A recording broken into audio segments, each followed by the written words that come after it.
the Bible, and the Catechism in a year. Day 6. From the Book of Genesis. Noah pleases God. These are the generations of Noah. Noah was a righteous man, blameless in his generation. Noah walked with God. And Noah had 3 sons, Shem, Ham, and Japheth. Now the earth was corrupt in God's sight, and the earth was filled with violence. And God saw the earth, and behold, it was corrupt, for all flesh had corrupted their way upon the earth. And God said to Noah, I have determined to make an end of all flesh, for the earth is filled with violence through them. Behold, I will destroy them with the earth. Make yourself an ark of gopher wood, make rooms in the ark, and cover it inside and out with pitch. This is how you are to make it: the length of the ark 300 cubits, its breadth 50 cubits, and its height 30 cubits. Make a roof for the ark, and finish it to a cubit above, and set the door of the ark in its side. Make it with lower, second, and third decks. For behold, I will bring a flood of waters upon the earth, to destroy all flesh, in which is the breath of life from under heaven. Everything that is on the earth shall die. But I will establish my covenant with you, and you shall come into the ark, you, your sons, your wife, and your sons' wives with you. And of every living thing of all flesh, you shall bring 2 of every sort into the ark, to keep them alive with you. They shall be male and female. Of the birds according to their kinds, and of the animals according to their kinds, of every creeping thing of the ground according to its kind, 2 of every sort shall come into you, to keep them alive. Also take with you every sort of food that is eaten, and store it up, and it shall serve as food for you and for them. Noah did this, he did all that God commanded him. The Great Flood. Then the Lord said to Noah, Go into the ark, you and all your household, for I have seen that you are righteous before me in this generation. Take with you 7 pairs of all clean animals, the male and his mate, and a pair of the animals that are not clean, the male and his mate, and 7 pairs of the birds of the air also, male and female, to keep their kind alive upon the face of all the earth. For in 7 days I will send rain upon the earth 40 days and 40 nights, and every living thing that I have made I will blot out from the face of the ground. And Noah did all that the Lord had commanded him. Noah was 600 years old when the flood of waters came upon the earth. And Noah and his sons and his wife and his sons' wives with him went into the ark, to escape the waters of the flood, of clean animals and of animals that are not clean, and of birds, and of everything that creeps on the ground. 2 and 2, male and female, went into the ark with Noah, as God had commanded Noah. And after 7 days the waters of the flood came upon the earth. In the 600th year of Noah's life, in the 2nd month, on the 17th day of the month, on that day all the fountains of the great deep burst forth, and the windows of the heavens were opened. And rain fell upon the earth 40 days and 40 nights. On the very same day Noah and his sons, Shem and Ham and Japheth, and Noah's wife and the 3 wives of his sons with them entered the ark, they and every beast according to its kind, and all the cattle according to their kinds, and every creeping thing that creeps on the earth according to its kind, and every bird according to its kind, every bird of every sort. They went into the ark with Noah, 2 and 2 of all flesh in which there was the breath of life. And they that entered, male and female of all flesh, went in as God had commanded him, and the Lord shut him in. The flood continued 40 days upon the earth, and the waters increased, and bore up the ark, and it rose high above the earth. The waters prevailed and increased greatly upon the earth, and the ark floated on the face of the waters. And the waters prevailed so mightily upon the earth that all the high mountains under the whole heaven were covered. The waters prevailed above the mountains, covering them 15 cubits deep. And all flesh died that moved upon the earth, birds, cattle, beasts, all swarming creatures that swarm upon the earth, and every man, everything on the dry land in whose nostrils was the breath of life died. He blotted out every living thing that was upon the face of the ground, man and animals and creeping things and birds of the air, they were blotted out from the earth. Only Noah was left, and those that were with him in the ark. And the waters prevailed upon the earth 150 days.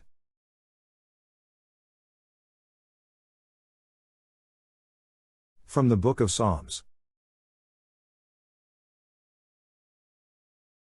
Prayer for recovery from grave illness. To the choirmaster, with stringed instruments, according to the Sheminith. A Psalm of David. O Lord, rebuke me not in thy anger, nor chasten me in thy wrath. Be gracious to me, O Lord, for I am languishing. O Lord, heal me, for my bones are troubled. My soul also is sorely troubled. But thou, O Lord, how long? Turn, O Lord, save my life. Deliver me for the sake of thy steadfast love. For in death there is no remembrance of thee. In Sheol who can give thee praise? I am weary with my moaning. Every night I flood my bed with tears. I drench my couch with my weeping. My eye wastes away because of grief. It grows weak because of all my foes. Depart from me, all you workers of evil. For the Lord has heard the sound of my weeping. The Lord has heard my supplication. The Lord accepts my prayer. All my enemies shall be ashamed and sorely troubled. They shall turn back, and be put to shame in a moment. From the Gospel of Matthew. The Beatitudes. Seeing the crowds, he went up on the mountain, and when he sat down his disciples came to him. And he opened his mouth and taught them, saying, Blessed are the poor in spirit, for theirs is the kingdom of heaven. Blessed are those who mourn, for they shall be comforted. Blessed are the meek, for they shall inherit the earth. Blessed are those who hunger and thirst for righteousness, for they shall be satisfied. Blessed are the merciful, for they shall obtain mercy. Blessed are the pure in heart, for they shall see God. Blessed are the peacemakers, for they shall be called sons of God.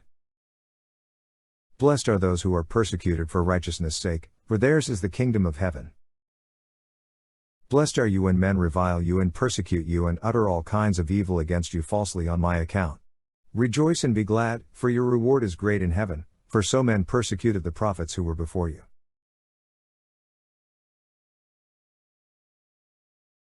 Salt and light. You are the salt of the earth, but if salt has lost its taste, how shall its saltness be restored? It is no longer good for anything except to be thrown out and trodden under foot by men. You are the light of the world.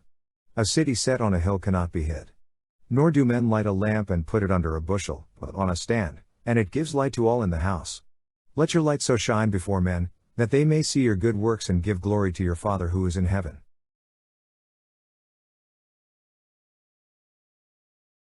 The Law and the Prophets.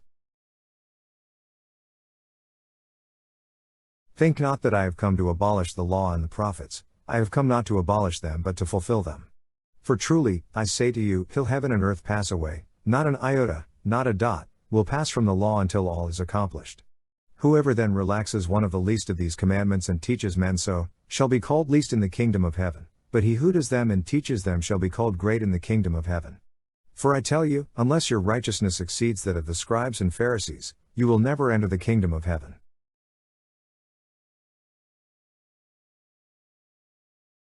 From the Catechism. Ways of coming to know God. Created in God's image and called to know and love Him, the person who seeks God discovers certain ways of coming to know Him. These are also called proofs for the existence of God, not in the sense of proofs in the natural sciences, but rather in the sense of converging and convincing arguments, which allow us to attain certainty about the truth. These ways of approaching God from creation have a twofold point of departure, the physical world, and the human person. The world, starting from movement, becoming, contingency, and the world's order and beauty, one can come to a knowledge of God as the origin and the end of the universe. As St. Paul says of the Gentiles, for what can be known about God is plain to them, because God has shown it to them. Ever since the creation of the world His invisible nature, namely, His eternal power and deity, has been clearly perceived in the things that have been made. And St. Augustine issues this challenge: question the beauty of the earth, question the beauty of the sea, question the beauty of the air distending and diffusing itself, question the beauty of the sky. Question all these realities. All respond, see, we are beautiful. Their beauty is a profession, confessio. These beauties are subject to change. Who made them if not the beautiful one, Pulcher, who is not subject to change? The human person. With his openness to truth and beauty, his sense of moral goodness, his freedom and the voice of his conscience, with his longings for the infinite and for happiness, man questions himself about God's existence. In all this he discerns signs of his spiritual soul. The soul, the seed of eternity we bear in ourselves, irreducible to the merely material, can have its origin only in God. The world, and man, attest that they contain within themselves neither their first principle nor their final end, but rather that they participate in being itself, which alone is without origin or end. Thus, in different ways, man can come to know that there exists a reality which is the first cause and final end of all things, a reality that everyone calls God.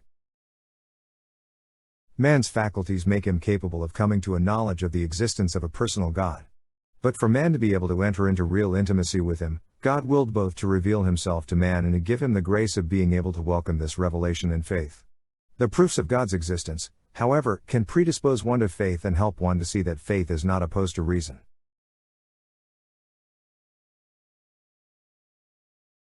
The knowledge of God according to the Church. Our Holy Mother, the Church, holds and teaches that God, the first principle and last end of all things, can be known with certainty from the created world by the natural light of human reason. Without this capacity, man would not be able to welcome God's revelation. Man has this capacity because he is created in the image of God. In the historical conditions in which he finds himself, however, man experiences many difficulties in coming to know God by the light of reason alone. Though human reason is, strictly speaking, truly capable by its own natural power and light of attaining to a true and certain knowledge of the one personal God, who watches over and controls the world by his providence, and of the natural law written in our hearts by the Creator, yet there are many obstacles which prevent reason from the effective and fruitful use of this inborn faculty. For the truths that concern the relations between God and man wholly transcend the visible order of things, and, if they are translated into human action and influence it, they call for self-surrender and abnegation. The human mind, in its turn, is hampered in the attaining of such truths, not only by the impact of the senses and the imagination, but also by disordered appetites which are the consequences of original sin. So, it happens that men in such matters easily persuade themselves that what they would not like to be true is false or at least doubtful. This is why man stands in need of being enlightened by God's revelation, not only about those things that exceed his understanding, but also about those religious and moral truths which of themselves are not beyond the grasp of human reason, so that even in the present condition of the human race, they can be known by all men with ease, with firm certainty and with no admixture of error.